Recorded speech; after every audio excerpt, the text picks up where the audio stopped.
हरि अनंत, हरि कथा अनंत। वो जो सनातन धर्म के सभी देवताओं में सबसे रहस्यमयी है, वो जो दया का सागर है, सारे संसार के सच्चे मित्र है, वो जो भगवान ब्रह्मा के सिर पर आभूषण, सर्वोच्च ब्रह्मांड की अभिव्यक्ति है, वो जिसका सब कुछ बेहद आकर्षक और रहस्यमयी है। वो अकेले ऐसे हैं जो अपने भाई बहनों के साथ पूजा पाते हैं। वो अकेले एकमात्र देवता हैं जिन्हें प्राचीन काल से ही भारत में मौजूद सभी धर्म और परंपराओं में पूजा जाता है। आदिवासी उन्हें नील माधव के रूप में दावा करते हैं, हिंदुओं उन्हें भगवान विष्णु या भगवान कृष्ण के रूप में मानते हैं, जैन उन्हें जिनानाथ मानते हैं, बौद्ध उन्हें बुद्ध मानते हैं।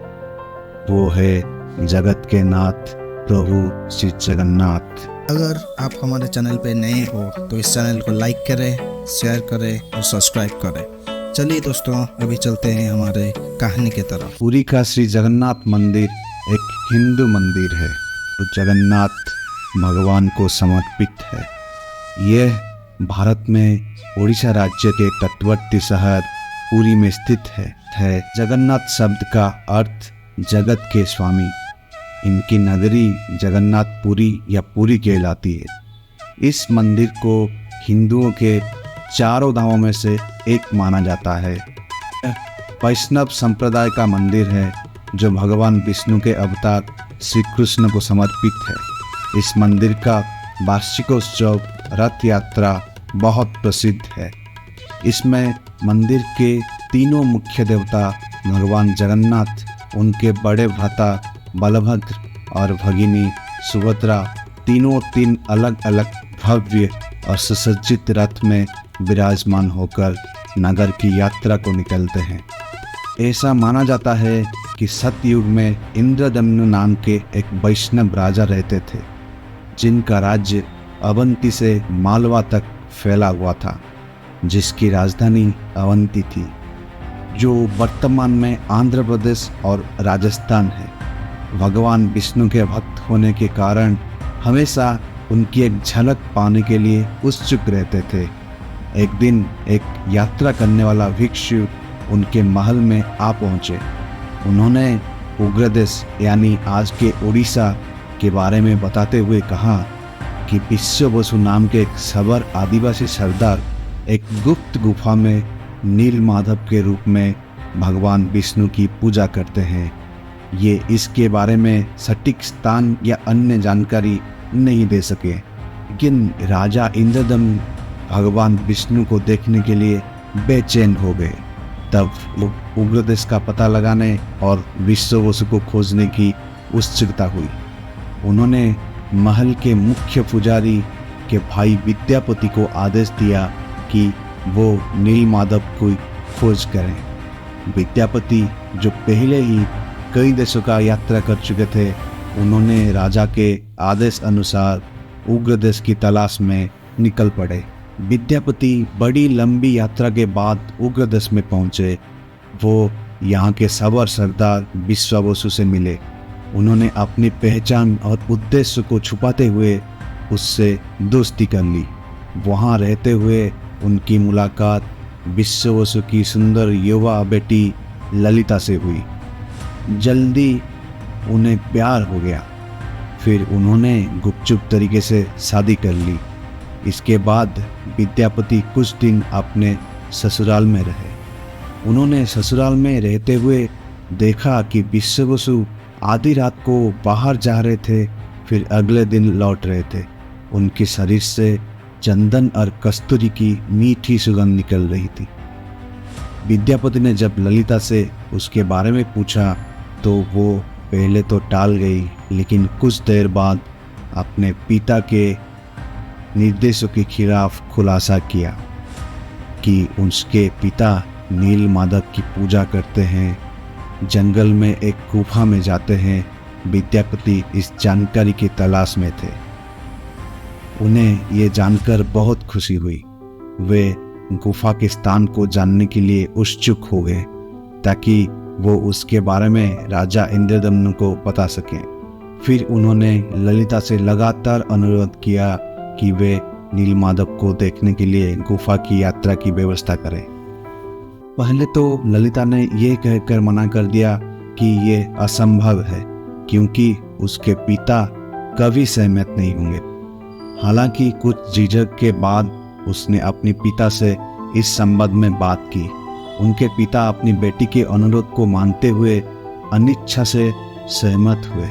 फिर यह निश्चित किया गया कि विद्यापति विश्व बसु के साथ आंखों पर पट्टी बांधकर जाएंगे। नीलमाधव को देखने के बाद उसी तरह वापस लौट आएंगे। चतुर विद्यापति ने इस अवसर का लाभ उठाया। गुप्त गुफा के रास्ते को याद रखने के लिए चुपचाप अपनी लंगोट के कोने पर कुछ सरसों के दाना बांध दिए। जैसे ही वो गुफा के रास्ते आगे बढ़े, वैसे वैसे वो सरसों के दाने गिराते गए। वहां पहुंचकर जब विद्यापति ने नीलमाधव को देखा तो विद्यापति की आंखें खुशी से चमक उठी। उनका लक्ष्य और उद्देश्य पूरा हो गया था। नीलमाधव की आराधना में कुछ समय लगाकर वो लौट गए। कुछ समय बाद वो ललिता से विदा लेते हुए जल्दी वापस लौटने का वादा किया। उसके बाद विद्यापति अवंती वापस लौट आए। अवंती पहुंचकर विद्यापति ने इंद्रदम्नु को अपने निष्कर्ष बताए, जो उत्सुकता से उनकी प्रतीक्षा कर रहे थे। इंद्रदम्नु ने कोई समय नहीं गवाया। फिर हमेशा के लिए भगवान विष्णु की पूजा के उद्देश्य से नीलमाधव को अपने राज्य में लाने को फैसला किया। राजा इंद्रदम्नु ने अपनी सेना के साथ उग्रदेश पर आक्रमण की आवश्यक तैयारी की। इंद्रदम्नु ने उग्रदेश पर आक्रमण किया, फिर विश्ववसु को कैद कर लिया। तब विश्ववसु को विद्यापति के चालाकी का पता चला। राजा ने विश्ववसु से नीलमाधव को दिखाने के लिए गुफा में ले जाने को कहा। विश्ववसु ने साफ इनकार कर दिया। इसी बीच बारिश का मौसम शुरू हो गया था। विद्यापति का द्वारा फेंके गए सरसों के बीज गुफा के रास्ते में पीले फूल दे रहे थे। फूलों के रास्ते पर चलकर इंद्रदम्नु को गुफा तक पहुंचने में कोई दिक्कत नहीं हुई। लेकिन जब वे वहां पहुंचे तब नीलमाधव अंतर्ध्यान हो चुके थे। राजा निराश हो गए। गुस्से में पूरे एक उग्रदेश को घेरने का फैसला किया। अचानक एक तेज सूक्ष्म आवाज आई, हे राजन, आपने मेरे प्रबल भक्त विश्ववसु को कैद करके घोर अपराध किया है। इस संसार में मैं तुम्हें नीलमाधव के रूप में दर्शन नहीं दूंगा। विश्ववसु को तुरंत रिहा करो। ये सुनकर इंद्रदम्नु निराश और मायूस हो गए थे, क्योंकि वो भगवान विष्णु को नीलमाधव के रूप में नहीं देख सकते थे। हालांकि दिव्य आदेश का पालन करते हुए उन्होंने विश्ववसु को रिहा कर दिया। फिर खाना पीना छोड़कर भगवान विष्णु का ध्यान में लग गए। दूसरी तरफ भगवान कृष्ण ने एक महान जल प्रलय के माध्यम से यदुवंश का अंत किया। अब भगवान कृष्ण के लिए सांसारिक दुनिया छोड़ने और द्वापर युग का अंत करने का समय आ गया था। इस प्रक्रिया में वो द्वारका के पास के जंगल में भटक रहे थे, जब जारासवर नाम के एक आदिवासी शिकारी ने उन्हें अनजाने में हिरन समझकर अपने तीर से मारा। जब जारा को अपनी गलती के बारे में पता चला तो वो रोने लगा। उसने भगवान कृष्ण से क्षमा करने के लिए कहा। भगवान कृष्ण ने उन्हें सांत्वना देते हुए कहा, यह घटना उनके अवतार को समाप्त करने के लिए पूर्व निर्धारित थी। भगवान कृष्ण ने जारा को अपने शरीर को जलाने और राख को समंदर में विसर्जित करने के लिए कहा, लेकिन जारा उनके शरीर को पूरी तरह से जला नहीं सका। कहा जाता है कि इस आग में उनका दिल और नाभि का भाग जला नहीं था। हालांकि जैसा आदेश दिया गया था, उससे कृष्ण के अवशेष को समंदर में विसर्जित कर दिया, जो बाद में एक दिव्य लकड़ी के रूप में तैरते हुए पुरी के समंदर तट पर पहुंचा। जब राजा इंद्रदम्नु ध्यान में थे तब भगवान विष्णु उनके सपने में प्रकट हुए, उन्हें उल्लेख किया कि वह पुरी के पास एक लकड़ी के दारू के रूप में समुद्र में तैरते हुए आएंगे, उसमें से अपने स्वयं का रूप और छवि बनाएंगे। इंद्रदम्न जैसे ही जागे तो वो समंदर के पास पहुंचे। शुभ संकेत के साथ इंद्रदम्न को पवित्र लकड़ी का दारू दिखाई दिया।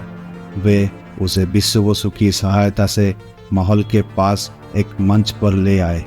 भगवान विष्णु की मूर्ति को तराशने के लिए कई अनुभवी बढ़ाई और मूर्ति को लगाया गया, लेकिन कोई भी भगवान विष्णु की छवि को तराश नहीं पाया।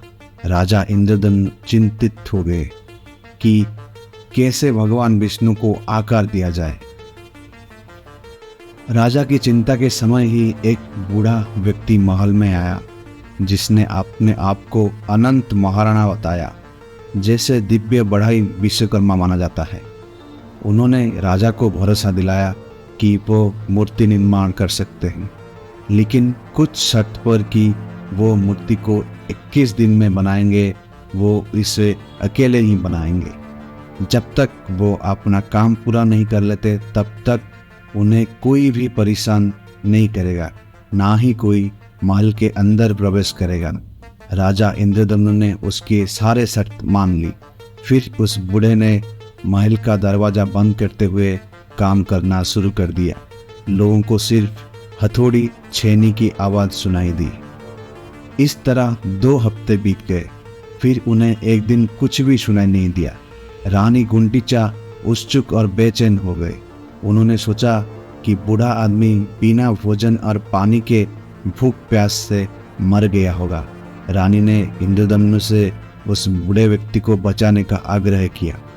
इंद्रदम्न ने अपने इच्छा के विपरीत दरवाजा तोड़ दिया।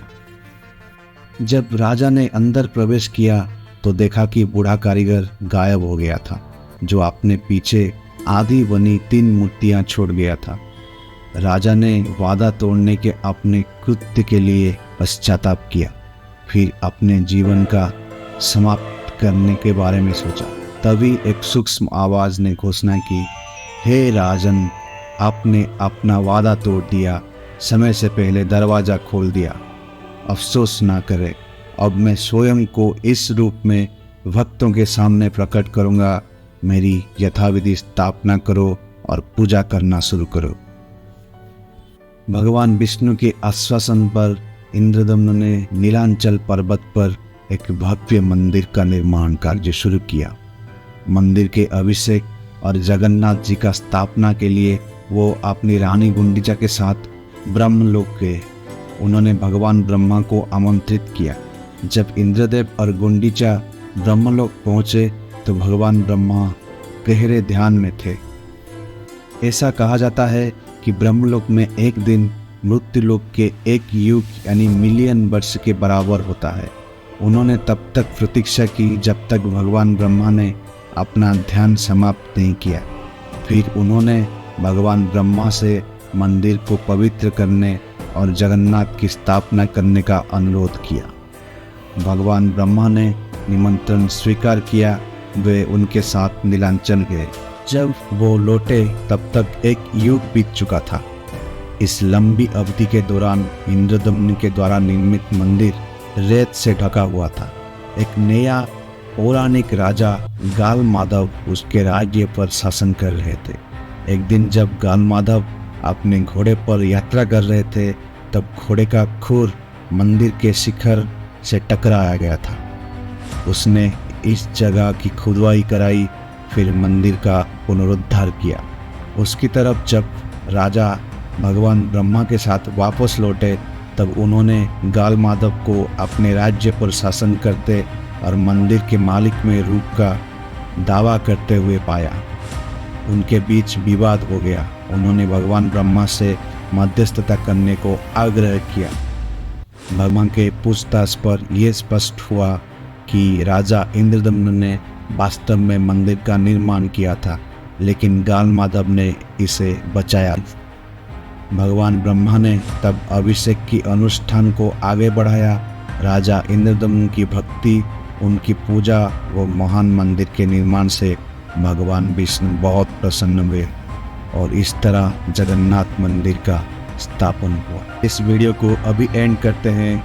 आपको कौन सी और इंटरेस्टिंग वीडियो देखना है आप कमेंट में बता सकते हैं और इस वीडियो को कम से कम 10,000 लाइक तक पहुंचाइए और हमारे चैनल को सब्सक्राइब करें, अपने दोस्तों के साथ शेयर करें। Thank you.